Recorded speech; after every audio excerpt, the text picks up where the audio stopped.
Alright, in this video I'm going to talk about scholarship poaching, and this was something I figured out as an advisor, and I wish I had known about it as a student because I would have used this technique. But I call it poaching because it's taking a scholarship like over here the Noyce Scholarship, which is meant for science and math, and it's using it for study abroad. And poaching is when you think of Africa, or I think of African elephants, people that go on game preserves and kill elephants and take their tusks. And that's poaching, which is taking an animal that you weren't supposed to take. And scholarships is kind of the same way, but poaching scholarships isn't illegal. And with this one, this is the Noyce Award, like I said, and this before in the video, this is it's 12,500. It went to each one of these students. Quick little thing I have to tell you, this student here, I didn't have time to say it in the first video, did not accept the award. She decided that it wasn't the right for her, it wasn't a proper fit. That's another thing with students. There may be a ton of people applying, but I know that's at least two students, one when I was going for the Gilman, when I was back in college, that the student applied and then couldn't take the award that was on one of a Cortland program that I talked to. And she didn't end up going, so she applied but couldn't take it. That happens where people get the money and don't accept it for whatever reason.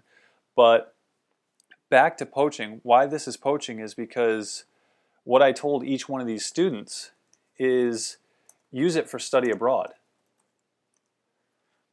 Take this scholarship that is meant for, in Cortland's case, it's STEM, science, technology, engineering, and mathematics, is meant to be a STEM award for people at SUNY Cortland.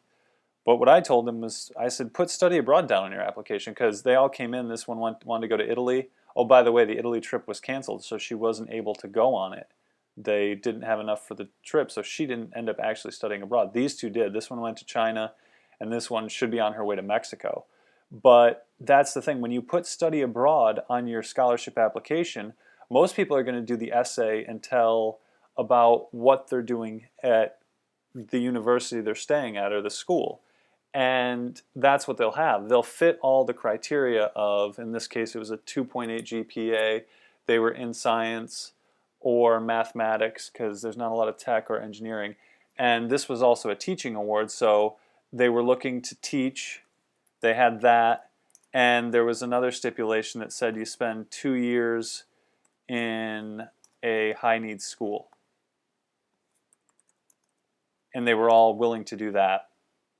And if they didn't, it would become, this scholarship money would become a loan that they would have to repay at a set interest rate.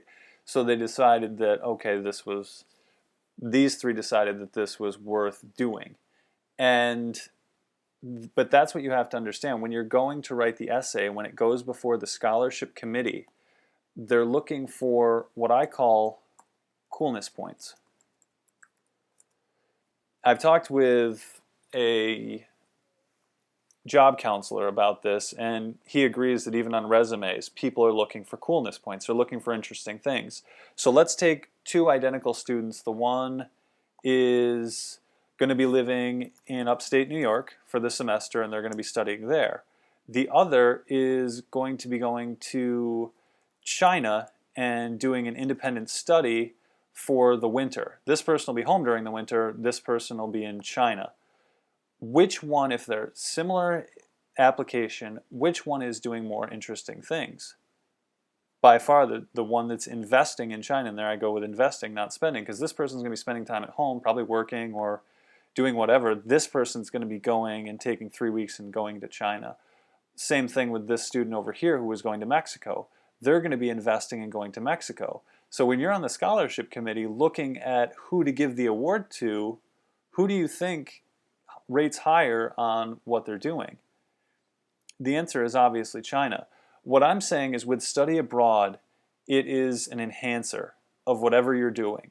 It makes whatever you could possibly be doing on campus for the semester more interesting within your normal field. So in this science and mathematics field, poaching scholarships by using scholarships that are meant in other fields is useful because it makes you a better and stronger candidate when it goes before the scholarship committee.